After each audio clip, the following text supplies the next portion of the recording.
Good morning, everybody. My name is Dave Finale, and this is Real Estate Talk TGIF episode 248. That's 248, 245 weeks in a row. We're closely coming up on 5 years, and it's something I'm really proud of to do. We've been going 245 weeks in a row. So here we are. We are with Henry Eisenstein. Henry was a guest a little over a year ago. 191 was the episode number. And I'm looking forward to talking to you some more, man. I mean, you got so much stuff going on. You've got some great coaching going on. You've got you're now have gone completely into commercial real estate and investing. It's really cool. But we're going to go to a quick video and come right back as soon as I find it. So where is it? There it is. Real estate agents, are you looking to acquire clients consistently to grow your business and income for a great lifestyle? Well, this is Dave Finale, and I'm here to bring you the Real Estate Skill Builder broadcast, Real Estate Talk TGIF, brought to you by Real Estate Skill Builder and the Modern Agent team. Good morning, everybody. Dave Finale here, Real Estate Talk TGIF, episode 248. And Henry, welcome, man. I got one question before we get started. And it's the same question I ask everybody every week. And unfortunately, about 95% get it wrong. So the question is, what does TGIF stand for? Man, we asked this last time. I can't remember. Thank God it's finale. Thank you yes. A round of applause for Mr. Henry Eisenstein. Thank you so much. That is exactly what it means. Yes. And you win. You win. Well, we'll get to that later. Anyway, so cool, man. So you know what? I've watched you. I first became aware of you a few years ago through Elevate Dominate, which is a Facebook group and a group built by Dave DeVoe and Brett Sikora, two of our friends. I work with Brett on a regular basis. And, you talked about your growth. You talked about, how you started, where everything came from.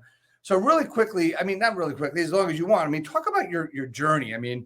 We talked about, two-time college dropout. That was in a promo, right? And I put that in there not to be critical, but I think it's really cool where you that was something that happened to you, but now you're making millionaires out of real estate agents. So, how do you go from that to that? It's almost like two extremes, right? Yeah, that's for sure. For me, it was a really tough upbringing in the sense of my own self-confidence and what I could create. I came from a great family. Upper middle class family. Wasn't so much of an issue in that sense, but more so of a personal me with me thing, right? I grew up with depression and suicidal thoughts and anxiety, really no self-confidence. So I ended up getting a job with a great couple guys who was running a company years ago. They saw something that I never saw possible in myself, right? It was that belief gave me the self-confidence that I needed. I kind of grew up not, knowing that I wasn't going to go to school. So, the whole dropping out twice was community college, and then really second guessing myself about college or not college. And I went back again and then dropped out again. But the reality is, I think anybody has the capacity to create anything that they desire if they have the will and they align themselves with mentors, coaches, advisors, people who are smarter than them. I wouldn't be anywhere close to where I'm at today without some incredible people in my life that I've been able to basically model not only my business after, but my life after. So, I've just modeled and copied, right? Copycat. You don't ever, everything's really been done before. Everyone's sort of copying over. We're taught not to copy, when we're younger, but in business, it's actually smart to do. Over time, it just became something that I became pretty proud of.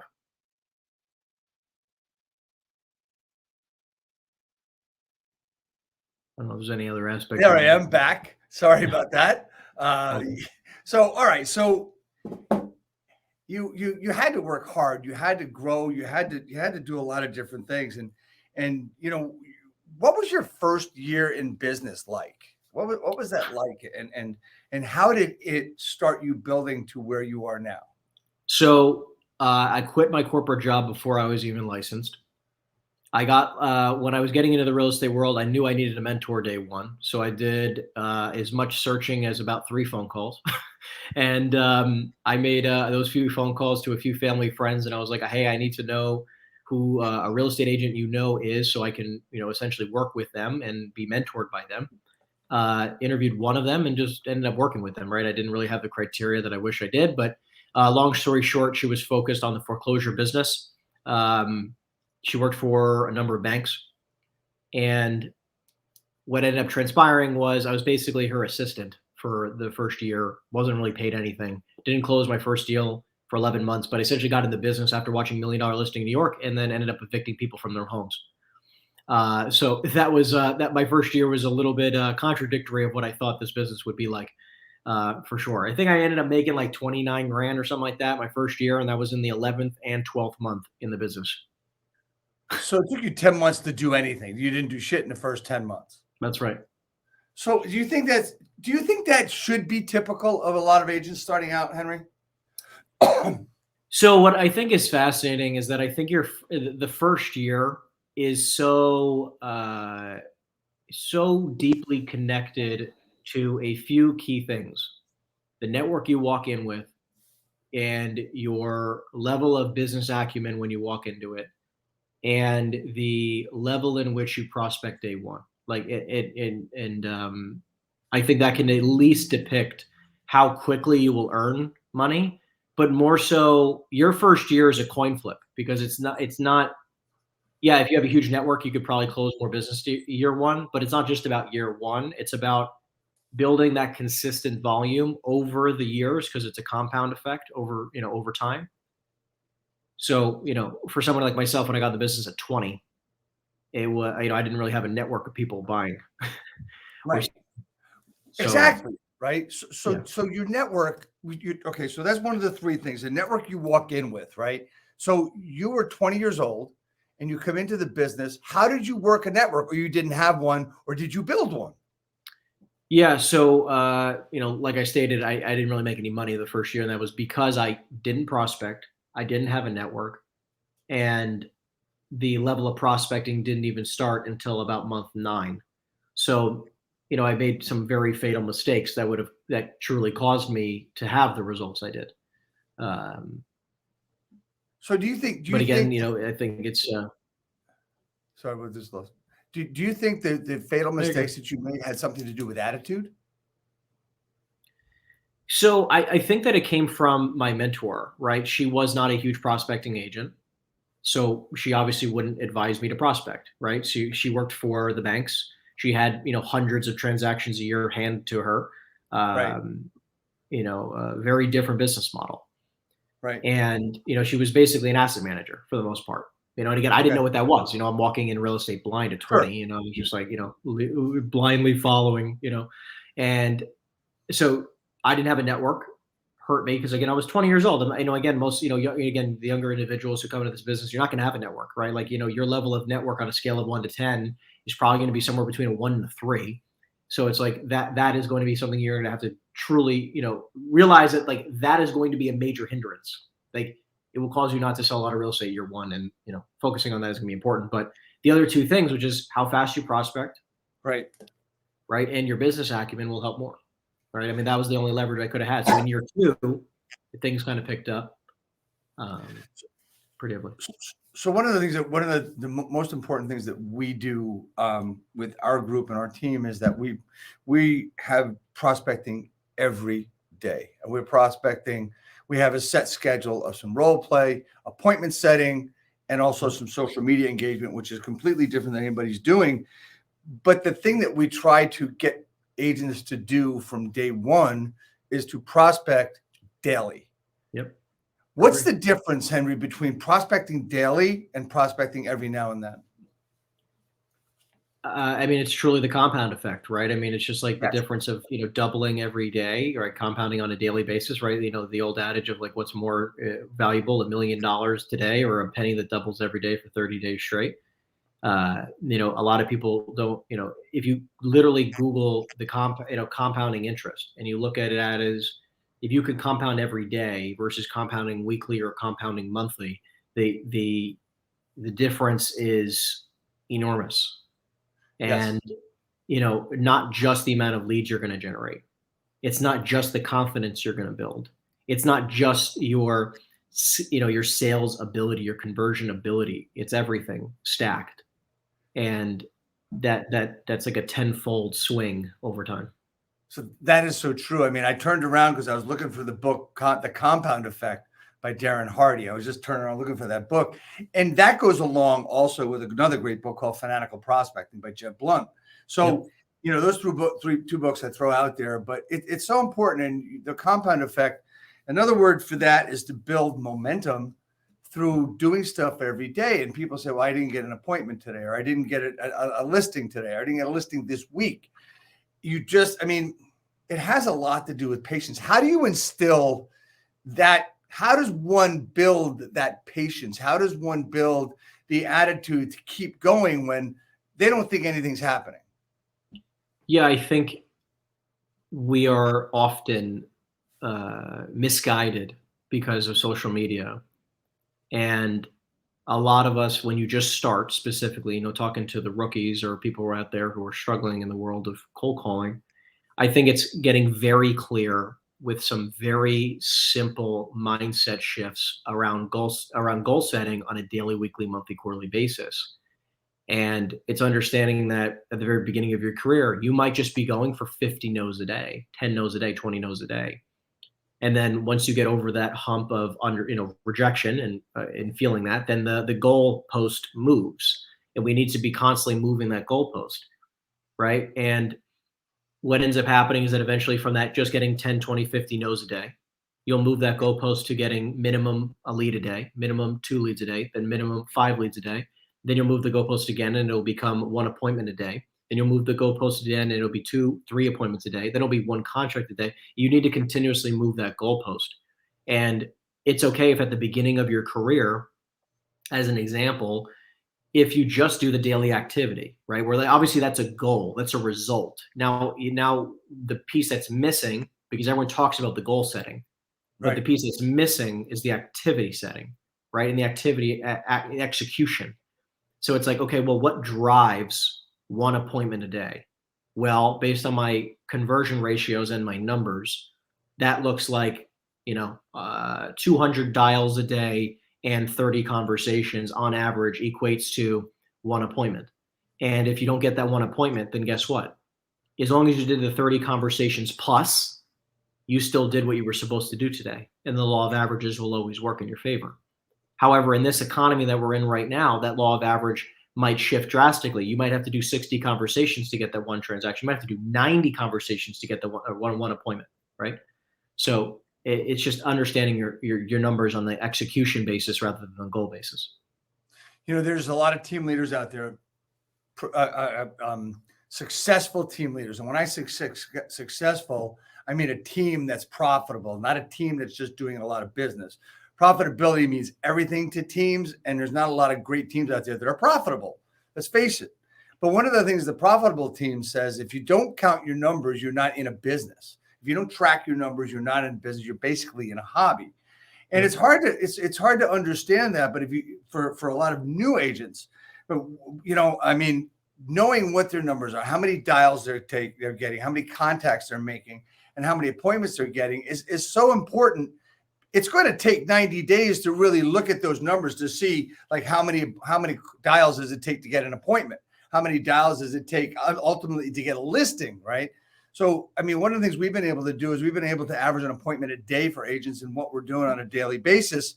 And it's basically through consistency and showing up with an intentional attitude, right? You mentioned something else when you first started. You talked about, you used 2 words, you used model and copy. And one of the things that I've always looked at is that I see a lot of people copying a lot of agents on social. And what they're doing is they're copying the tip of the iceberg. I believe what you tried to do and what most agents should do is actually model a top agent, their whole scheme, their whole process, their activity. What would you say to all that modeling and copying?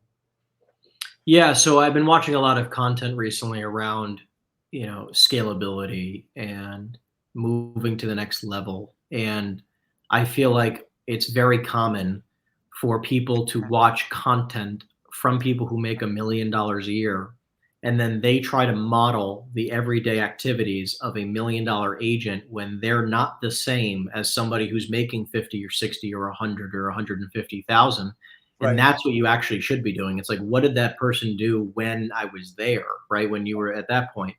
And it teaches me now, it's like, when you're speaking to an agent, it's like, okay, well, in that part, like, if I was going back into that moment of where I was at that moment, what would I need to be doing there? Because it looks very, very different than what someone might be doing today. So it's modeling the like, again, it's like when you ask a mentor, right? It's the simplest way I can put it is, if you ask a mentor, you know, someone who might be more successful than you, have more money than you, they might also be out of shape, and they might also have a terrible relationship at home. Now, I'm not saying, you know, like, not calling anything out, but it's more just, you can model people, but be careful of what you model.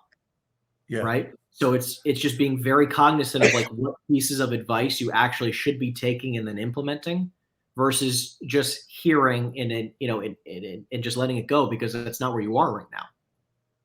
Right. So Henry, with what we're talking about, getting started and building a business, and where does discipline come in?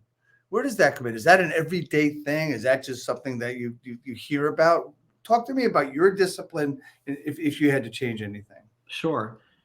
Discipline is one of those attributes, characteristics, principles that any business period needs. Our relationships from significant other to significant other needs discipline. You need to be disciplined enough to, you know, do the things that, you know, that work, right? And Yeah. it's like the simple stuff. You need to be disciplined in your health and the way you eat, right? And the way what you consume and the way you work out, right? You need to be disciplined in the way that you act in society. You need to be disciplined in the way you act in your business. I mean, discipline is a character trait in which every aspect of one's life, it is influenced. So if you do not have the discipline, which we might all know someone in our lives who doesn't have the direct discipline, this business will be very difficult, just like any business. There's not a business where you can just go into it and, quote, wing it. Absolutely. Absolutely. Yeah. You know, it's when I look at discipline, one of the things, you know, I've seen and thought about lately is, we are so, like, for instance, if I was to physically attack you, you would defend yourself like you had to do it to live, and probably you did if someone was to attack you, right? And people defend themselves physically without question, right? But a lot of times they're not defending themselves physically properly. Like some examples of discipline is what I'm getting at is, number one, they may work out every day, but they eat like shit. So you can't work out a bad diet no matter what happens. You just can't, right? Yep. And then we look at discipline of working out and health, and you got that really down, but you know, you go hang out with a bunch of people, and 10 minutes after you sit on the couch, you can't be disciplined enough to stay in the moment or stay intentional with those people. You pull out your phone. That is mind undisciplined, right? And it's the same thing with prospecting. It's the same thing with doing the things you need to do on a regular basis and schedule. When I talk about discipline and I talk about schedule, I mean calendar. I mean putting things on your calendar and blocking. How important have you done that, and how important has that been for you? So you slowly realize in this business that there is an unreasonable amount of things that need to be done, but don't need to be done right now, and have a direct influence on your bank account. The activities that are necessary over time in this business, there's just so many distractions. So if you do not work and live by a calendar, it's very easy to get distracted and still feel like you're being productive. However, if you take a moment and analyze that activity on a dollar per hour basis, you can sometimes quickly realize that busy work doesn't mean productive and efficient work. No, it does not. And living by a calendar and saying, for the next 2 hours, regardless if I get a phone call from anybody other than your sick family member, as an example, right? I'm not answering the phone because I'm prospecting. Like, think about when you make an appointment, quote, to go meet a client face to face. You're at a listing appointment with a $2 million listing, and it's going well. If someone called you, would you answer that phone? Hell no. Absolutely not. However, for whatever reason, we feel that if we're prospecting and cold calling in this moment or checking emails, I need to answer every phone that comes up. However, in the moment, that might not be the most productive, most efficient time. You know, So it's just being cognizant with that. I hear that your schedule is very strict. Is that true? It's ebbed and flowed, I'll be honest, right? It's ebbed and flowed. I feel like one thing I do religiously is that everything goes in my calendar. If there's any type of appointment, if there's any type of call that needs to be made, it's in my calendar 100% of the time. Even tasks and little things you have to do on a daily basis, is that going in your calendar or is that going somewhere else? So for like little tasks, what I have is I have allotted time on my calendar for that to be done. It's just as an example, like every day I still prospect today, and I'll have allotted time in my calendar where that gets to be done during that period of time. And then I have time that I have to do follow-up tasks, or I have time where I need to be touching base with my assistant. I have time that I need to be connecting with my team. I have like a lot of that time is already scheduled. It might not be to the minute, right? Like, I have like maybe an hour block of certain things that have to be done. Like, hey, I have 30 minutes to handle all $10 to $20 an hour work, and it needs to be done in this 30-minute window. And then I need to get back to $1,000 an hour work.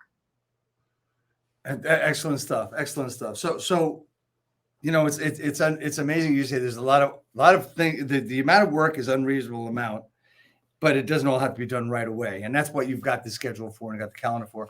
So I'm going through a lot of things that you do, man. I want to touch on things that you're passionate about. And one of the things you're passionate about, I know, is working with people and helping them grow, helping people become millionaires. And if one was to go to your Instagram and go to your Linktree, they're going to see several things. And I always want to go through a couple of things there. Committed realtors only, right?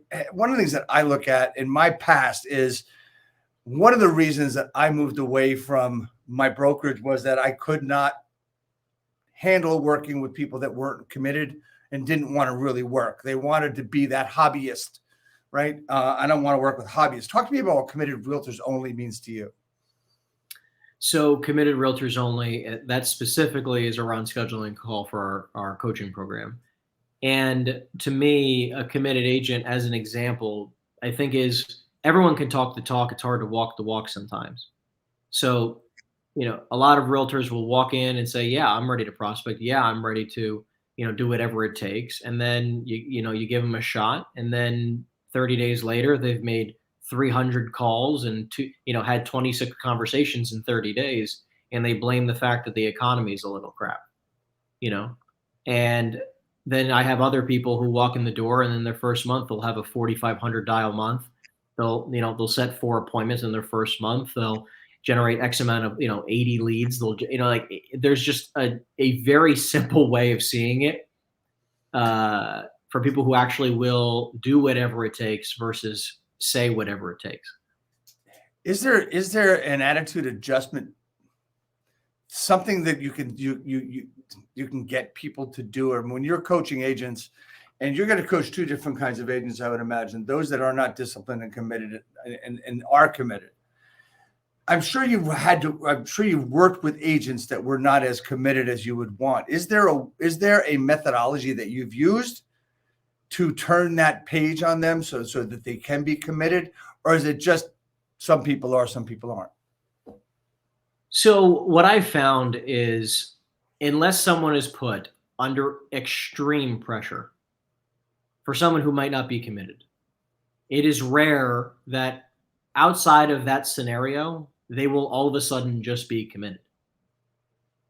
However, under that extreme pressure of X, personal finances, extraneous circumstances personally, there's a moment where in my life that switch turned, where I went from not committed to committed.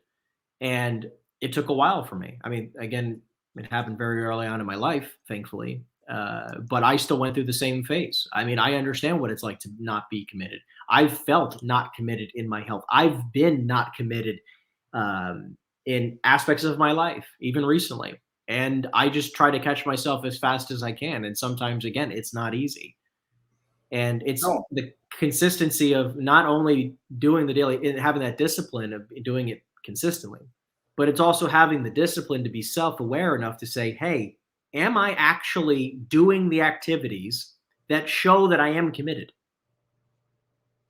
Right. Am I doing that? And if So, not, okay, but just make an adjustment. okay, so I'm going to give you two scenarios. I'm going to give you one question, one scenario. Agent comes to you and says, hey, man, I need to make quick money. What do I do? Quick money, what do you do? The fastest way, I guess, to make money in this industry is to get on the phones and prospect. I mean, I probably would try to, if I needed to make money in 30 days, I probably would literally do everything in my power to find any one of my investors and say, hey, what do you need? And that you'll buy immediately, and try to find that product for them. And, more likely than not, that would probably be the fastest. However, in the residential world, the only real way that I could ever see that it would be possible to move the needle ASAP, cold calling a neighborhood in which you see extreme turnover, and calling them and letting them know about all, the, X prices, this is the sold prices of homes in the area. I mean, the reality is the real estate business is not a quick buck business. Right. I'd Right. probably tell you to go get a job at Starbucks. Okay, here's the next scenario. Here's the next question. In a residential side, and this is the phrase I always use, and I've used it with top agents throughout the country. I've asked the same question. Gun to your head, I need a listing by the end of the week. How am I getting it? I would call every person in my contact book, letting them know the situation. I mean, be honest, I just put up my own property for sale. I would probably call every single person in my phone book saying like, hey, hey, John, this is Henry again, build up the connection again. Listen, I'm in a referral contest right now on my team, and first place wins a trip to the Bahamas. I am like 2 away from being in the top, top one, being number one. I would really love your support. Who do you know who needs to sell their home ASAP? I love that. I love that because it's something that I've actually used something similar to that. And oh, you want me to say that? You want me to tell them I need it? Yeah, tell them you need it. I mean, be upfront. So, all right. So we talked about that, and and one of the things I did want to talk about that I told you earlier is one of the things that we see through, calendar issues and scheduling issues and commitment issues and discipline are excuses, right? So, I've heard a lot of different things. The best one that I've heard lately was that Mojo cut me off. I can't prospect today. That was the latest one, right? What do we do with excuses? How do you handle excuses? How would you handle with your coaching clients? What would you do with excuses? Do you hear a lot of them? Do I hear a lot of them? Of course. I think the real estate world is the land of excuses sometimes. And what I commonly will do is sometimes it's not enough to, go back at them and say like, oh, that sounds like an excuse, yada, yada. When in reality, I think that it's better educating the self-awareness of agents and saying, just to be clear, you are reliant on Mojo Dialer as an example in your situation of what they just said. You are reliant, your income, your livelihood, the food on your table, the roof over your head and your significant others, your family's heads is reliant. And if Mojo Dialer works right now, and letting it sink in the sense of like, and repeating it back to them, getting to see the self-awareness of what they're actually stating. Because they don't realize it. We've all said excuses that just, if you took a moment, it is illogical in the moment. It is illogical. Yeah, absolutely. It's like, for me, it's like, okay, so there's a thing called responsibility. And one of the things that I was taught by one of the great coaches I've been able to work with over the years, John Cheplack, was that you are responsible for everything. You know, are you responsible for Mojo going down? Yeah, it is. You are. Are you responsible for, maybe a car accident? Yeah, you are. You were there, right? And if one looks at your business and your life as being responsible for every little thing that happens, even though, I mean, look, let's face it. If you're driving down the road and someone smashes into you because they ran a red light, that's not your fault. But it could be your responsibility if you think about it and why you were there at that time. Were you late going somewhere because you decided to do something else that you didn't plan? I know there's a situation where I had an accident very similar to what I just mentioned. I know that I hung out 10 minutes longer than I was going to somewhere, and I happened to be at the wrong place at the wrong time when I got hit. So I was responsible, even though not physically responsible, but I was responsible. So I believe that if a lot of agents and people take responsibility for everything they do, they're going to see life through a different lens and be able to work harder and be more consistent. You have something else called the Millionaires Club. Yep. Talk to me about the Millionaires Club and how you're turning realtors into millionaires. So the primary focus of the Millionaires Club is to have a millionaire's mindset, and it's a focus on individuals who are struggling to break that six-figure mark in their business. And because listen, real estate in some areas, you might never make $1 million a year, but it doesn't mean you'll never be a millionaire. And it's about working the business like a business, getting to think as a business owner, where you can earn more money without working 1,000 hours a week, right? So working a little bit smarter, right? And yes, harder in most instances. And then being so smart with the way you manage your money that you can invest in real estate over time so that you can become a millionaire. Because a millionaire doesn't just mean that you make $1 million a year. I mean, because there's very different conceptions of millionaire status in people's minds.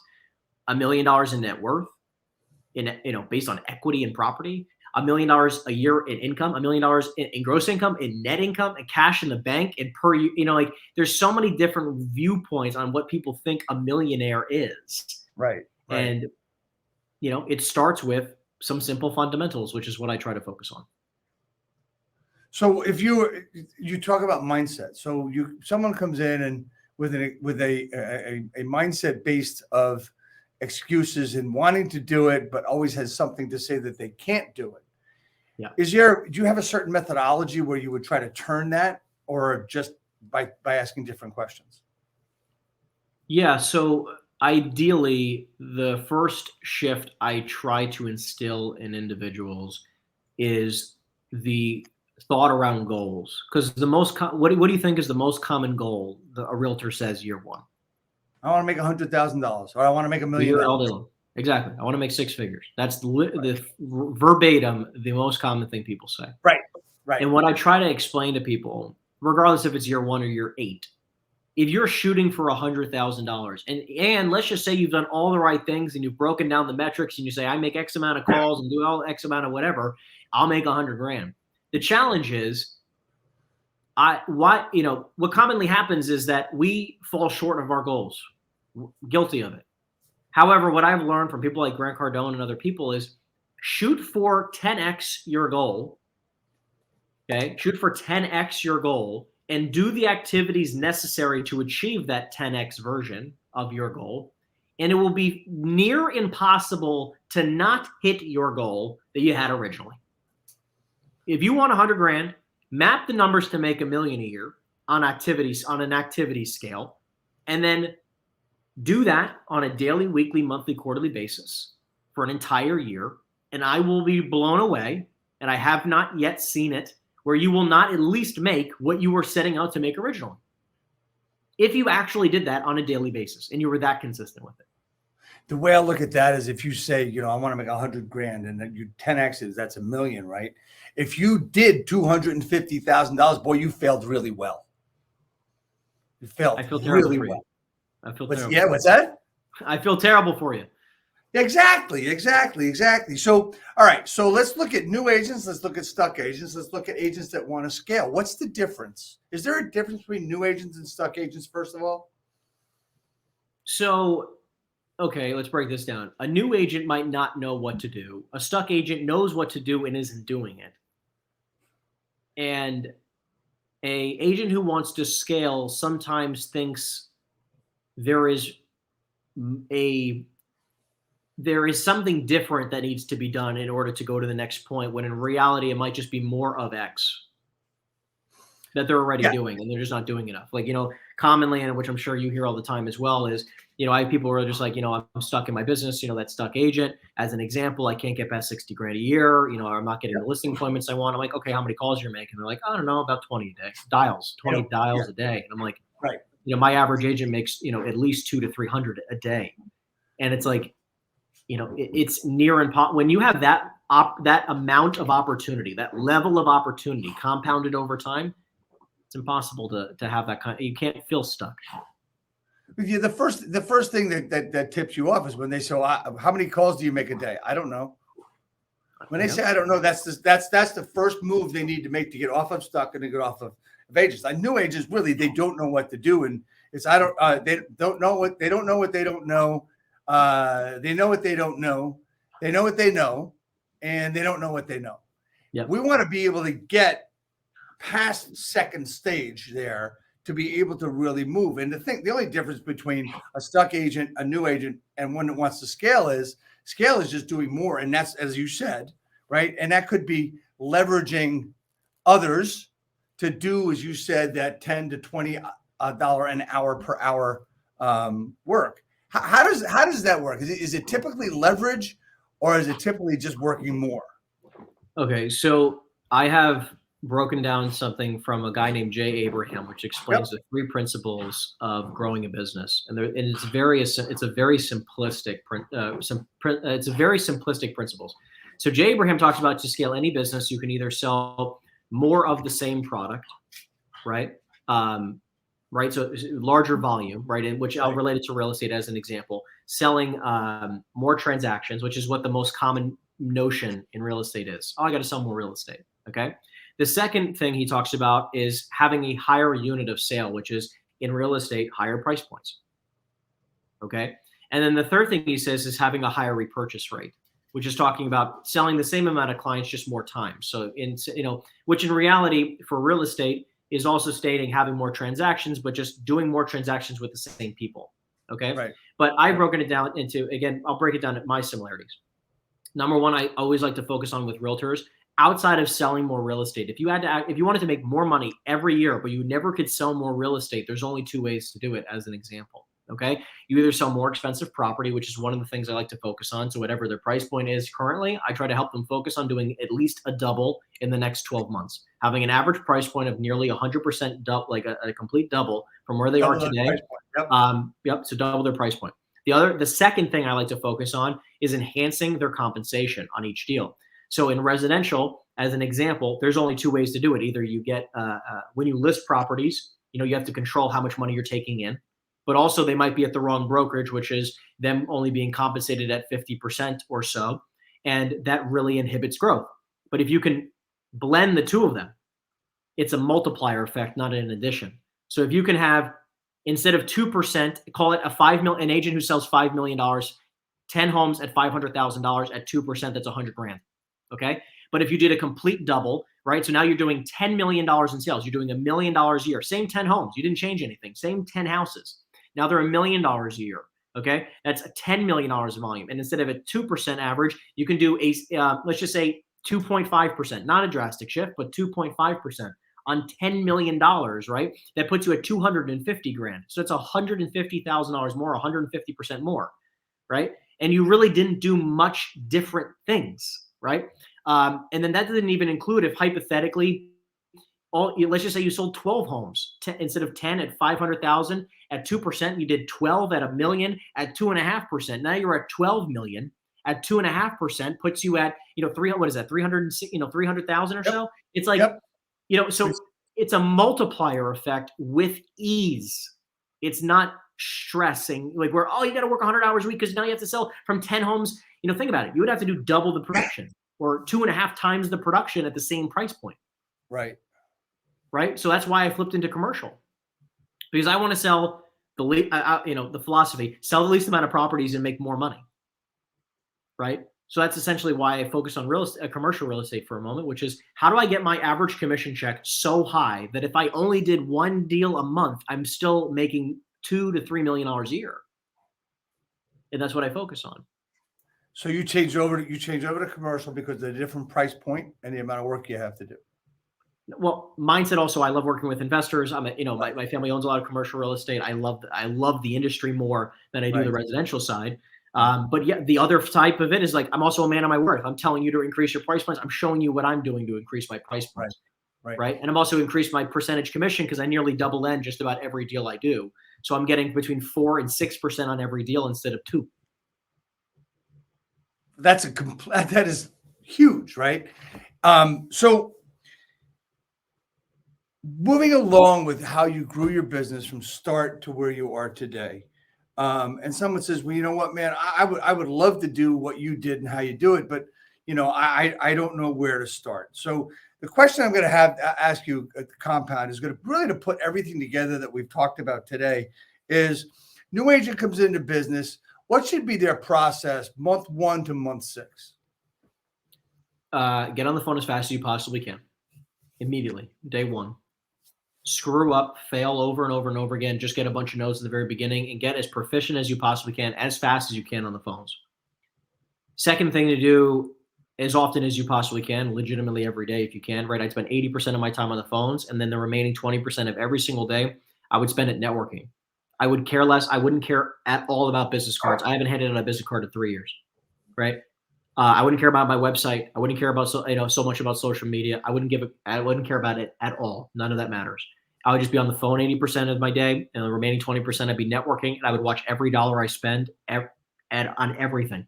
And all I care about is being, saving as much money as possible, limiting my spending and being on the phone and networking. That's it.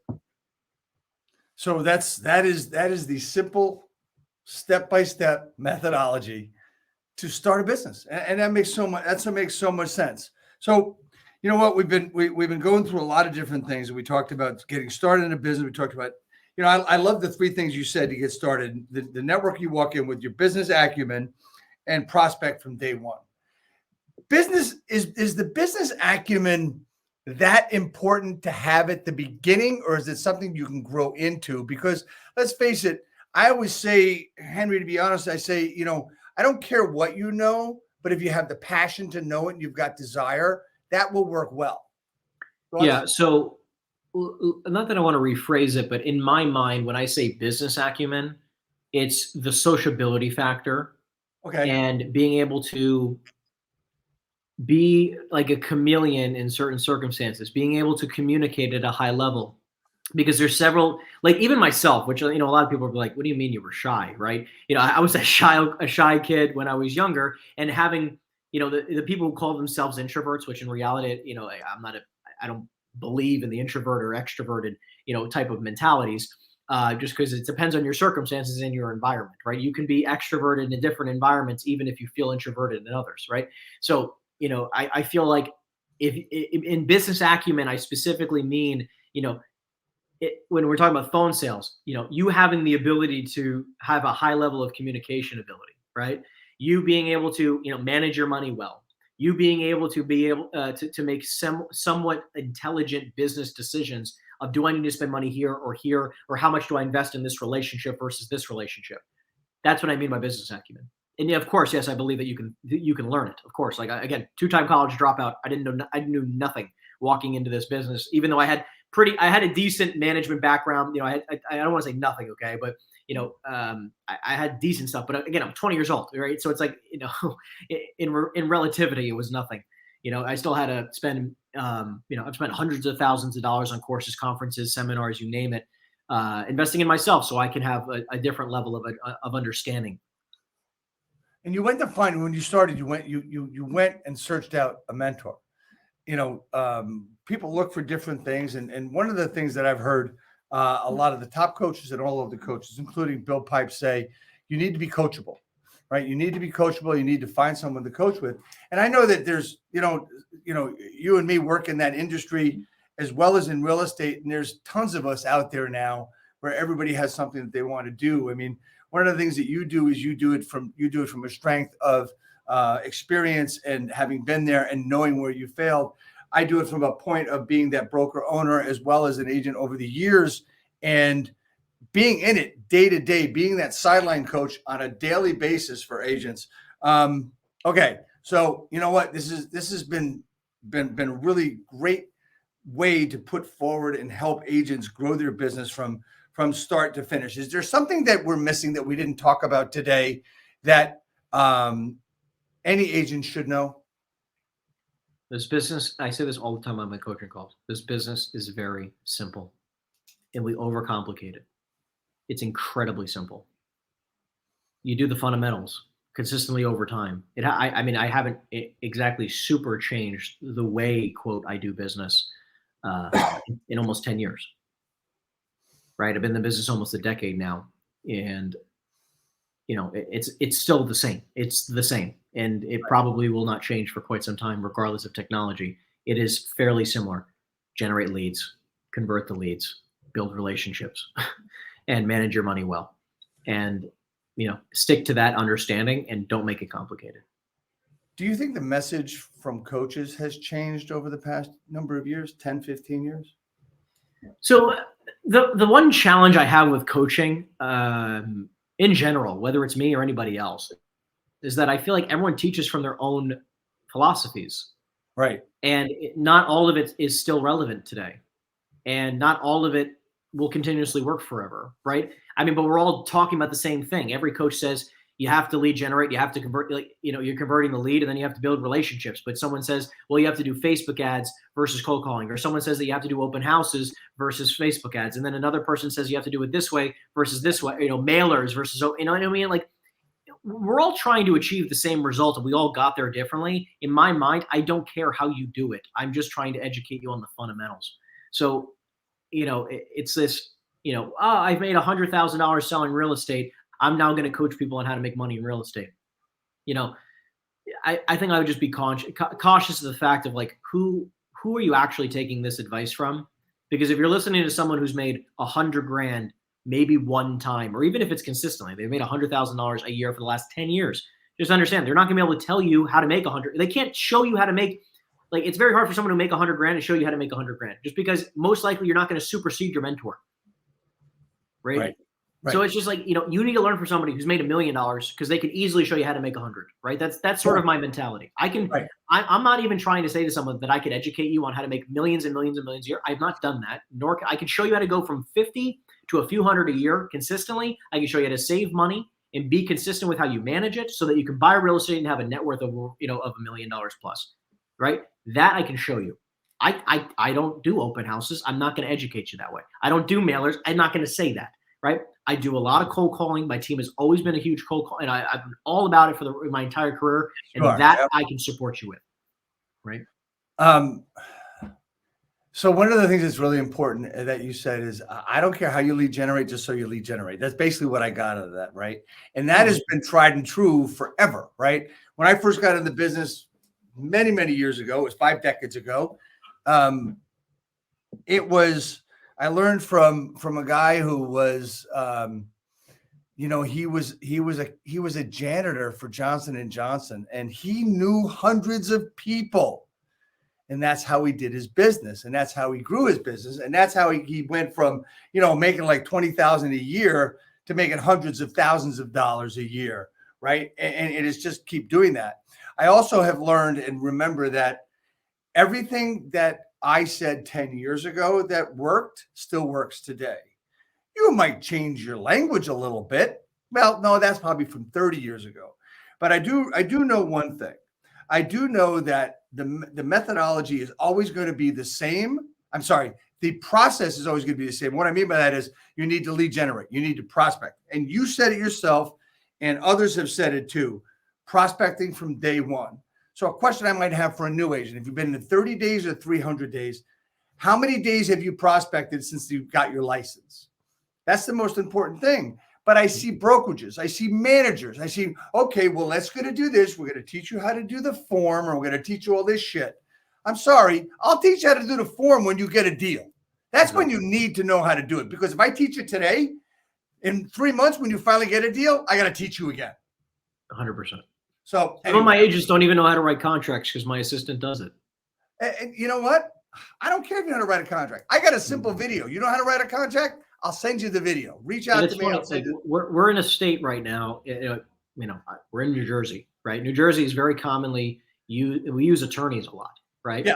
And in our area, I think it's hilarious. But like in New Jersey, as an example, for any area that uses attorneys, it is so simple. We don't do much. We connect people, and then it's almost hands off for the most part, right? And we got to coordinate a few things. We can have someone at $10 an hour coordinate a few things, right? Right. So, I can't even imagine being somewhere in the center of the country where I have to actually be the attorney throughout the entire process. I couldn't even imagine that, right? And by the way, very different philosophy, just being super clear, right? Very different philosophy of how you do business, because they actually might need to know certain things. Don't get me wrong. You got to know the prospecting side first, but they need to have a way different level of understanding of the paperwork.